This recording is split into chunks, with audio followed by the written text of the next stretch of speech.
Iscom manung chanba Yoripok tu chingthada leiba Thambalnu Higher Secondary School gi ngasi study tu chakhiba mahiroi sing tongba bus ama None district gi manung chanba khopum chatpagi lambi Jojangtek police station gi manung chanba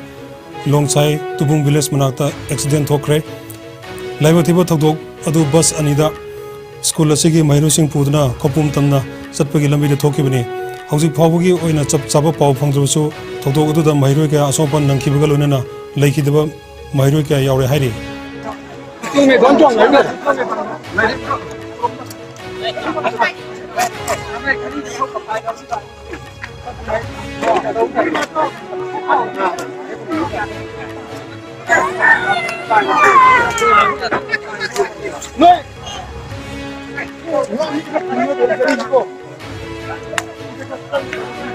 Gari dia. No, so pinto. Gari dah sangat. Ni kalau mau gari pure. Bas to.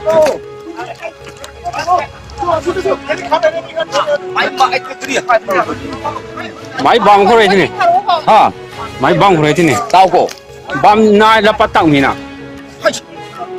Patang.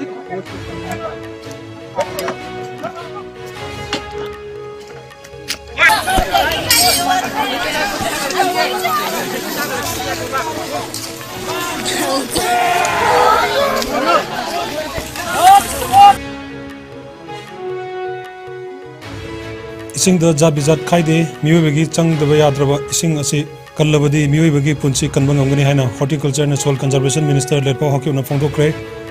khujai lok amadi lailok environment protection committee na sinduna more town manung da cheliba khujai lok amadi lailok turel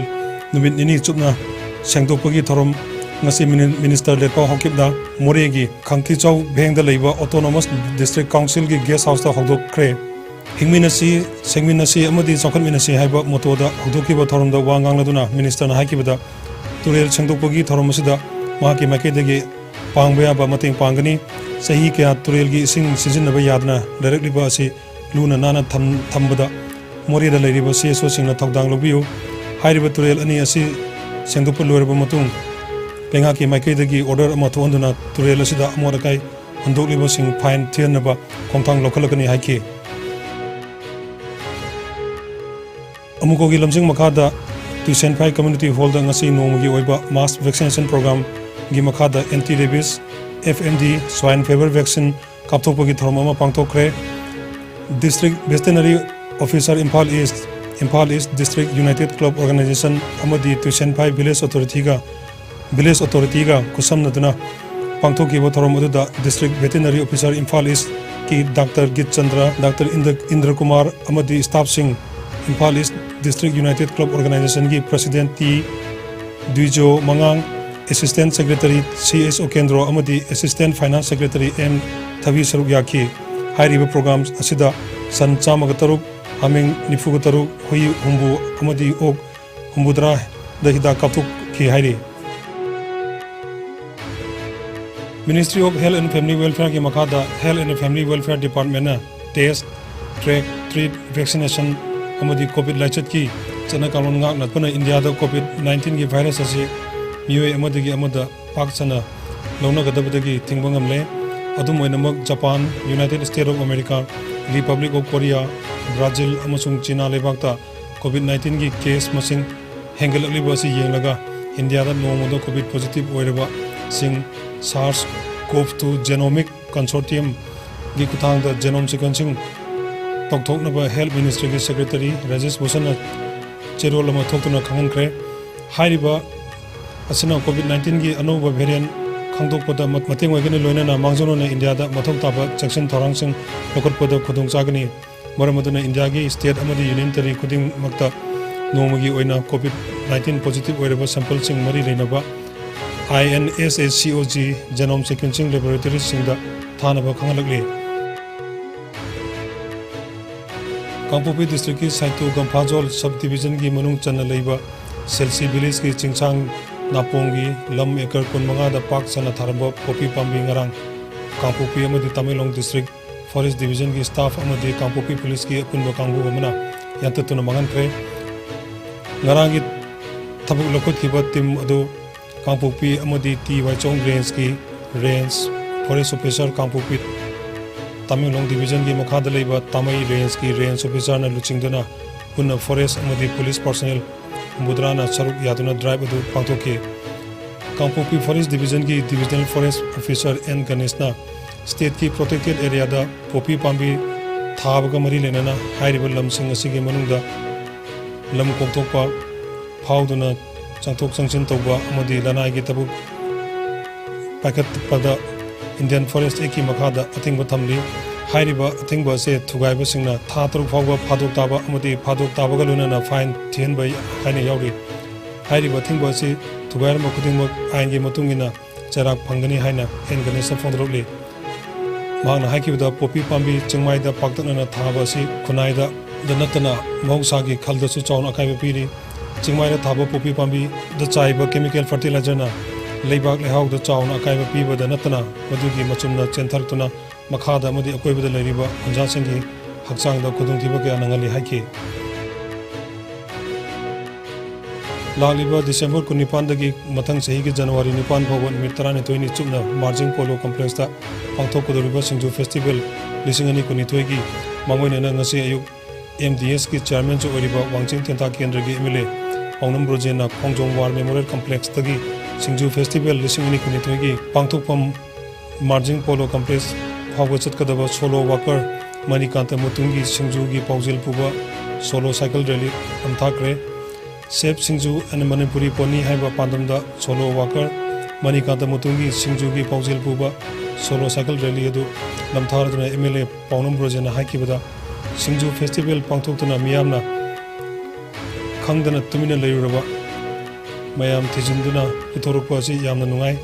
Singju amadi chana kangkhok charaga chorukpa ikoina ngasidi hakchangda kanarba protein yamna yauriba mana masengi Singju asibu miraiduna mapalgi acha takna mohut silubana maram oiraga ngasidi horuliba angangsingda nakhalakpa kaya yaruliba asi da awaba oiri aikoina kangthokluruba aikoigi culture gi oiba hanadagi lejarlaba mana masing mayam ase chaba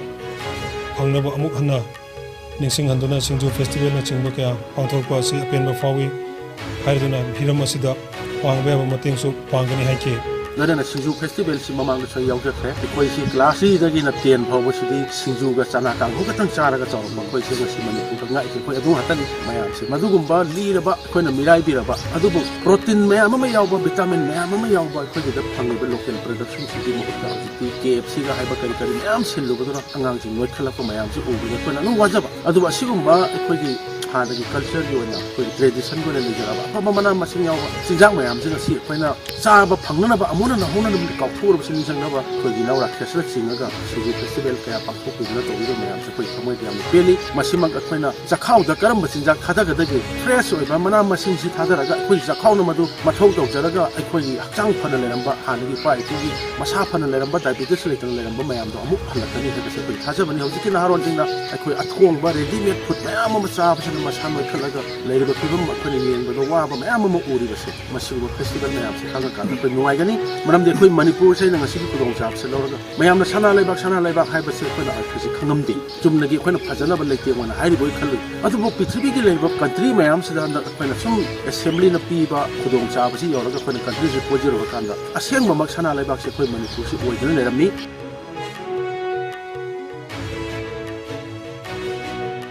Chahi kudingi Impal More Highway Welfare Committee na Impal More lambigi nageta khundariba kulsinda Christmas amadi New Year kumaina lakpada achamba khudol tambagi saruk amo oina ngasi committee asigi members na koina chatuna church ki kuthangda cheni amadi chamana khudol tamkre committee asigi advisor oramba lekhidraba holkaibu ikai khumnabu utpo ina palelgi ojangda leiba mahaki mayundagi hongtokiba cheni amadi chamana khudol tambagi khongchat aduga mari lenana IMOHWCO gi president L Subhasna hongtokibada matam amadi Impal More lambi asida lut tawba ban blockade amadi atai tohoningdabu thodokya leptana tholamba adu khardu orabusu control tawba ngamnaba haiduna lambi asigi nageta khundariba khul singi ningthoksing amadi wakhal manaba miyo kayana punduna committee ase semkibani committee asina matam aduda thokiba tohoningdabu thodokya gi warusin purakuda chobo thodang kya logduna laki ꯑꯁꯤꯒꯨꯝꯕ ꯏꯁꯣꯔꯅ ꯄꯤꯕ ꯈꯨꯗꯣꯜ ꯑꯃ ꯑꯣꯏꯔꯤꯕ committee ꯑꯁꯤꯅ ꯍꯧꯈꯤꯕ ꯆꯍꯤ 2008ꯇꯒꯤ ꯍꯧꯗꯨꯅ ꯆꯤꯡꯃꯤ ꯇꯝꯃꯤ ꯑꯅꯤꯒꯤ ꯅꯨꯡꯁꯤ ꯏꯆꯦꯜ ꯑꯃꯒ ꯂꯣꯏꯅꯅ ꯈ꯭ꯔꯤꯁꯃꯥꯁ ꯑꯃꯗꯤ ꯅ꯭ꯌꯨ ꯏꯌꯔ ꯀꯨꯝꯍꯩꯅ ꯂꯥꯛꯄꯗ ꯏꯝꯐꯥꯜ ꯃꯣꯔꯦ ꯂꯝꯕꯤꯒꯤ ꯅꯥꯛ ꯌꯦꯠꯇ ꯈꯨꯟꯗꯥꯔꯤꯕ ꯈꯨꯜꯁꯤꯡꯒꯤ ꯆꯔꯆꯁꯤꯡꯗ ꯉꯝꯖꯕ ꯆꯤꯅꯤ ꯑꯃꯗꯤ ꯆꯥ ꯃꯅꯥ ꯈꯨꯗꯣꯜ ꯄꯤꯕꯒꯤ ꯊꯧꯔꯝ ꯑꯁꯤ ꯄꯥꯡꯊꯣꯛꯇꯨꯅ ꯂꯥꯛꯄꯅꯤ꯫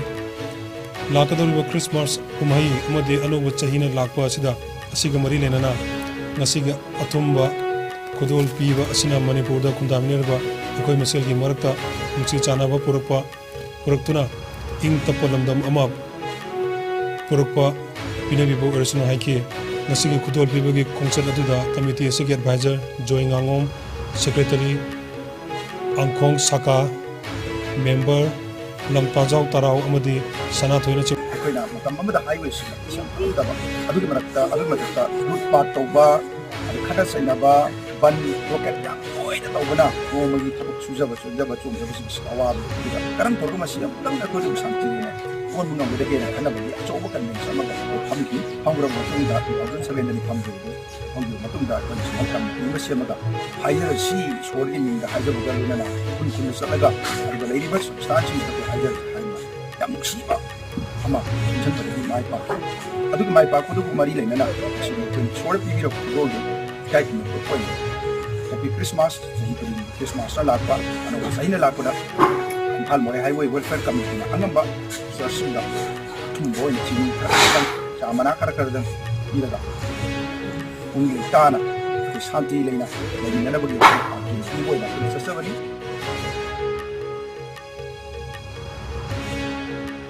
ꯑꯐꯒꯥꯅꯤꯁꯇꯥꯟꯗ ꯅꯨꯄꯤꯁꯤꯡꯅ ꯌꯨꯅꯤꯚꯔꯁꯤꯇꯤꯒꯤ ꯊꯥꯛꯇ ꯃꯍꯩ ꯃꯁꯤꯡ ꯇꯝꯕꯗ ꯇꯥꯂꯤꯕꯥꯟ ꯑꯣꯊꯣꯔꯤꯇꯤꯁꯅ ꯑꯊꯤꯡꯕ ꯊꯝꯂꯦ ꯍꯥꯏꯅ ꯂꯥꯎꯊꯣꯛꯈ꯭ꯔꯦ꯫ ꯍꯥꯏꯔꯤꯕ ꯈꯣꯡꯊꯥꯡ ꯑꯁꯤ ꯀꯨꯝꯖꯥ 2012ꯗ ꯅꯨꯄꯤꯁꯤꯡꯒꯤ ꯑꯣꯏꯕ ꯔꯨꯜ ꯑꯃ ꯁꯦꯝꯒꯅꯤ ꯍꯥꯏꯅ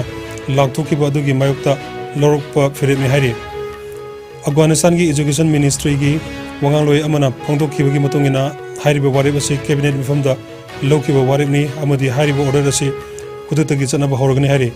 ꯄꯟꯕ ꯌꯥꯕꯗꯤ ꯍꯧꯈꯤꯕ ꯊꯥ 3ꯔꯣꯝꯒꯤ ꯃꯃꯥꯡꯗ ꯑꯐꯒꯥꯅꯤꯁꯇꯥꯟ ꯂꯩꯕꯥꯛꯀꯤ ꯅꯨꯄꯤ ꯂꯤꯁꯤꯡ ꯀꯌꯥꯅ ꯑꯣꯖꯥ ꯑꯃꯗꯤ ꯃꯦꯗꯤꯁꯤꯟꯒꯤ ꯂꯝꯗ ꯆꯠꯅꯤꯡꯕꯁꯤꯡꯅ ꯌꯨꯅꯤꯚꯔꯁꯤꯇꯤꯒꯤ ꯑꯦꯟꯇ꯭ꯔꯥꯟꯁ ꯑꯦꯛꯖꯥꯝꯗ ꯁꯔꯨꯛ ꯌꯥꯈꯤꯕꯅꯤ꯫ ꯇꯥꯂꯤꯕꯥꯟ ꯑꯦꯗꯃꯤꯅꯤꯁꯇ꯭ꯔꯦꯁꯟꯅ ꯂꯥꯎꯊꯣꯛꯈꯤꯕ ꯋꯥꯔꯦꯞ ꯑꯁꯤꯒꯤ ꯃꯇꯥꯡꯗ ꯌꯨꯅꯥꯏꯇꯦꯗ ꯅꯦꯁꯟꯁ ꯁꯦꯀ꯭ꯌꯨꯔꯤꯇꯤ ꯀꯥꯎꯟꯁꯤꯜꯒꯤ ꯅ꯭ꯌꯨꯌꯣꯔꯛꯇ ꯐꯝꯈꯤꯕ ꯃꯤꯐꯝꯗ ꯌꯨꯅꯥꯏꯇꯦꯗ ꯁ꯭ꯇꯦꯠꯁ ꯑꯃꯗꯤ ꯌꯨꯅꯥꯏꯇꯦꯗ ꯀꯤꯡꯗꯝ ꯂꯩꯕꯥꯛꯅ ꯌꯥꯅꯤꯡꯗꯕ ꯐꯣꯡꯗꯣꯛꯈꯤꯕꯒ ꯂꯣꯏꯅꯅ ꯂꯧꯈꯤꯕ ꯈꯣꯡꯊꯥꯡ ꯑꯁꯤ ꯇꯥꯂꯤꯕꯥꯟ ꯂꯩꯉꯥꯛꯅ ꯁꯛꯈꯤꯕ ꯋꯥꯁꯛ ꯉꯥꯛꯇꯕꯅꯤ ꯍꯥꯏꯅ ꯌꯨꯅꯥꯏꯇꯦꯗ ꯅꯦꯁꯟꯁꯀꯤ ꯋꯥꯉꯥꯡꯂꯣꯏ ꯁ꯭ꯇꯦꯐꯦꯟ ꯗꯨꯖꯥꯔꯤꯛꯅ ꯐꯣꯡꯗꯣꯛꯈꯤꯕꯅꯤ꯫ ꯍꯧꯈꯤꯕ ꯄꯨꯡ 24ꯗ ꯏꯟꯗꯤꯌꯥꯗ ꯅꯧꯅ ꯃꯤꯑꯣꯏ 138 ꯀꯣꯚꯤꯗ ꯄꯣꯖꯤꯇꯤꯚ ꯑꯣꯏꯕ ꯊꯦꯡꯅꯈꯤ꯫ ꯂꯩꯅꯥ ꯑꯁꯤꯅ ꯃꯔꯝ ꯑꯣꯏꯔꯒ ꯁꯨꯞꯅꯒꯤ ꯃꯤꯑꯣꯏ ꯑꯃ ꯂꯩꯈꯤꯗꯦ꯫ ꯐꯒꯠꯂꯛꯄꯒꯤ ꯆꯥꯡ ꯆꯥꯗ 39.9% ꯂꯦꯡꯗꯅ ꯂꯩꯔꯤ꯫ ꯑꯄꯨꯟꯕ ꯀꯟꯐꯥꯔꯝ ꯀꯦꯁꯅ 4,93,463,230 ꯌꯧꯈ꯭ꯔꯦ꯫ ꯑꯦꯛꯇꯤꯚ ꯀꯦꯁ ꯃꯁꯤꯡ ꯍꯟꯊꯔꯛꯇꯨꯅ 3,909ꯗ ꯂꯩꯈ꯭ꯔꯦ꯫ ꯂꯩꯅꯥ ꯑꯁꯤꯅ ꯃꯔꯝ ꯑꯣꯏꯔꯒ ꯂꯩꯈꯤꯗꯕ ꯑꯄꯨꯟꯕ ꯃꯤꯒꯤ ꯃꯁꯤꯡ 5,50,30,730 ꯁꯨꯈ꯭ꯔꯦ꯫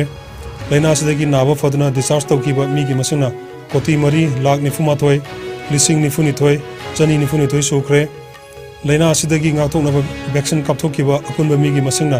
1,210,195,095 ꯍꯦꯟꯈ꯭ꯔꯦ꯫ ꯃꯥꯂꯦꯝꯒꯤ ꯑꯣꯏꯅ ꯀꯣꯚꯤꯗ ꯂꯥꯏꯆꯠꯅ ꯈ꯭ꯋꯥꯏꯗꯒꯤ ꯍꯦꯟꯅ ꯁꯣꯛꯍꯜꯂꯕ ꯂꯩꯕꯥꯛꯁꯤꯡꯒꯤ ꯃꯅꯨꯡꯗ ꯌꯨꯑꯦꯁꯑꯦꯅ ꯑꯍꯥꯟꯕ, ꯏꯟꯗꯤꯌꯥꯅ ꯑꯅꯤꯁꯨꯕꯗ ꯑꯃꯗꯤ ꯐ꯭ꯔꯥꯟꯁꯅ ꯑꯍꯨꯝꯁꯨꯕꯗ ꯂꯩꯔꯤ꯫ ꯑꯋꯥꯡ ꯅꯣꯡꯄꯣꯛ ꯁ꯭ꯇꯦꯠꯀꯤ ꯑꯣꯏꯅ ꯑꯁꯥꯝꯅ ꯑꯍꯥꯟꯕ, ꯃꯤꯖꯣꯔꯥꯝꯅ ꯑꯅꯤꯁꯨꯕ ꯑꯃꯗꯤ ꯃꯅꯤꯄꯨꯔꯅ ꯑꯍꯨꯝꯁꯨꯕꯗ ꯂꯩꯔꯤ꯫